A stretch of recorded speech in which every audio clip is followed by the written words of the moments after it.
Excruciating. Good job, Haley. The word excruciating was actually invented just to describe the pain on the cross. And of course, we know we use the word excruciating a lot for, oh, the pain when I slammed my hammer on my thumb was so excruciating. You know, it's just in this extreme form of pain. It feels like nothing could ever hurt more. And that word was invented just for what happened on the cross. A crucified person, again, would hang on the cross for days after being put up there, passing in and out of consciousness as their lungs struggled to breathe while laboring under the weight of their own body. So I mean, again, it's kind of like drowning but without the water, and it takes a lot longer. Because basically your lungs just get weaker and weaker over the course of a couple days, and you come in and out of consciousness. To ensure maximum suffering, scourging or flogging, as some of us know it, preceded the crucifixion. Scourging was such a painful process in itself that most people died just from that process before they even made it to the cross, either from loss of blood or just extreme shock, and they'd have a heart attack.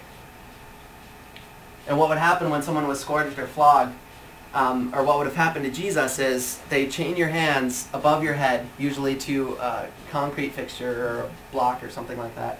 They'd chain your hands above your head, so exposing your bare back, legs, you know, they'd strip you down so everything was exposed.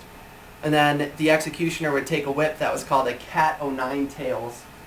It's actually a flower now, a cat o' nine tails, Jeff told me. But here's a picture of one example of a cat o' nine tails. Now, what that was, it was a series of long leather straps that came together at the bottom in the form of like a handle or a grip.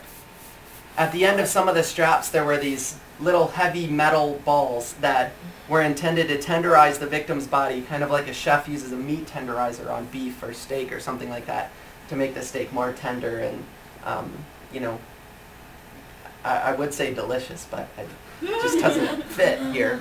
Some of the straps had hooks made of either metal or some made of bone on the end of them that would have sunk deeply into the shoulders, back, and legs of the victim.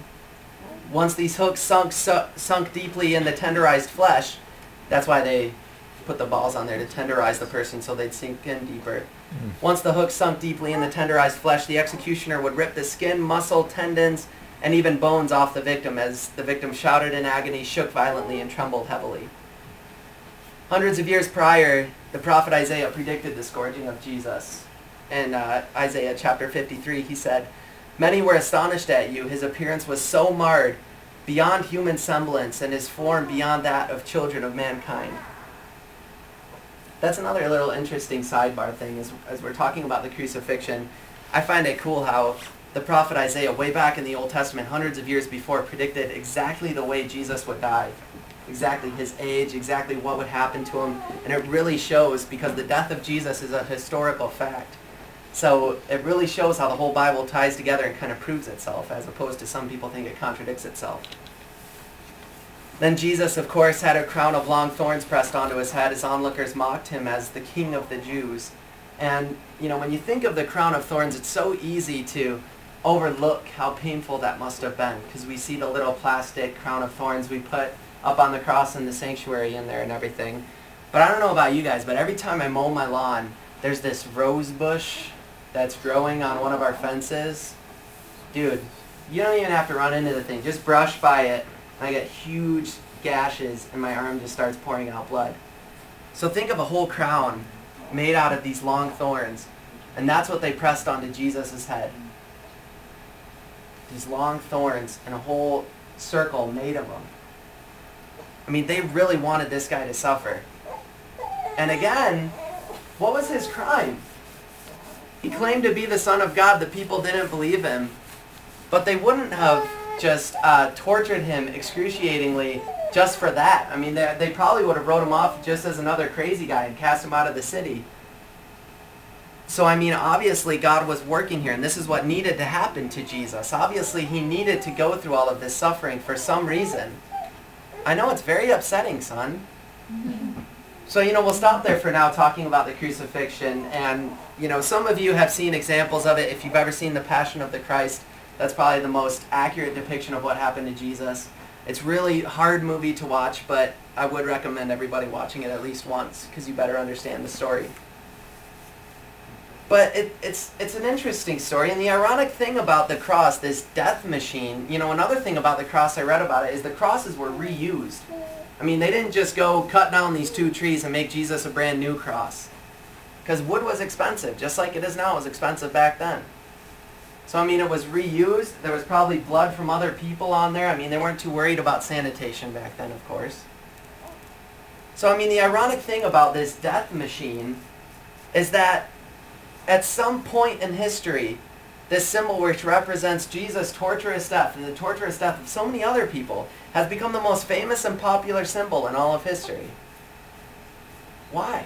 Matt, if you take us forward. You know, we see tons of people getting a tattoo of a cross is the most common tattoo people get in the United States and probably throughout the world is some kind of cross or a Celtic cross. We see people wearing crosses around their necks, cross earrings, cross statues in their yards. You know, there's some famous pop stars that wear these crosses around their necks and everything.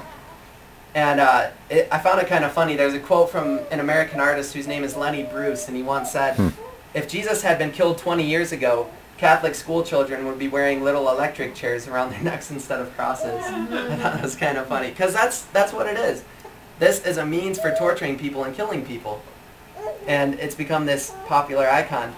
The cross even became a major center of controversy. I don't know if you guys ever heard about this, but in 1989, there was an artist, I use the term loosely on this fellow, because I've seen his work.